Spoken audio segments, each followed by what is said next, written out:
नमस्कार मित्रांनो.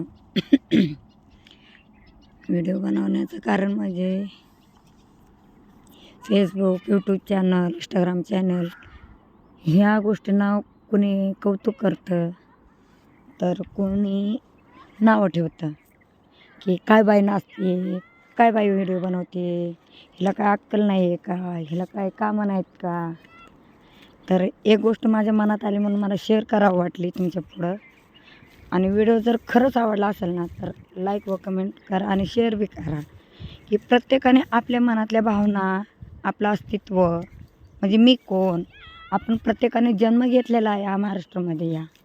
तर आपलं काहीतरी आपल्या आयुष्यात काहीतरी आहे, आपण आहे या महाराष्ट्रामध्ये, या जगात आपण जन्माला घेतलेला आहे.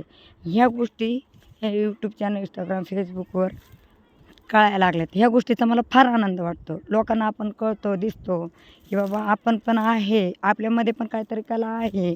ह्या गोष्टी सांगायचं आहे मला तात्पर्य.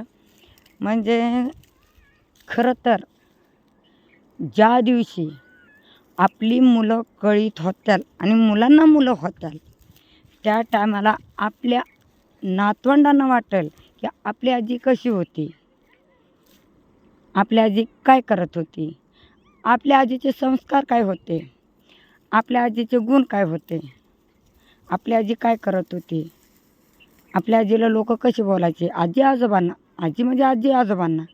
तर हे बघायसाठी, हे बघण्यासाठी आपलं तरुणपण, आपल्या नातवंडांनी आपलं तरुणपण बघायला पाहिजे. असं काहीतरी करण्यासाठी हे आपण असे व्हिडिओ बनवावेत. कुणाकुणाच्या अंगात अशी कला असते, कुणाला स्वयंपाक येतो छानसा बनवता, कुणाला डान्स करता येतो छानसा, कुणाला काही काही असे आपल्या आपल्या अंगातले प्रत्येकांना कला आहेत, ते दाखवायच्या.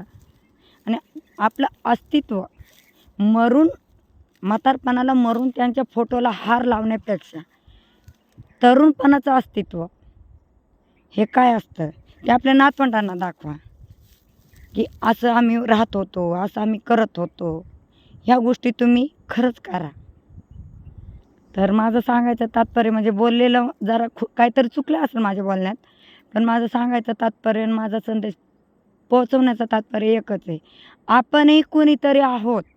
आपल्या नातवंडांना कळलं पाहिजे की तरुणपण हे आजी आजोबांनी कसं घालवलं होतं आणि तरुणपणात आजी आजोबा कसे असतात हे माझं स्वतःचं दुःख मी सांगून दाखवते तुम्हाला.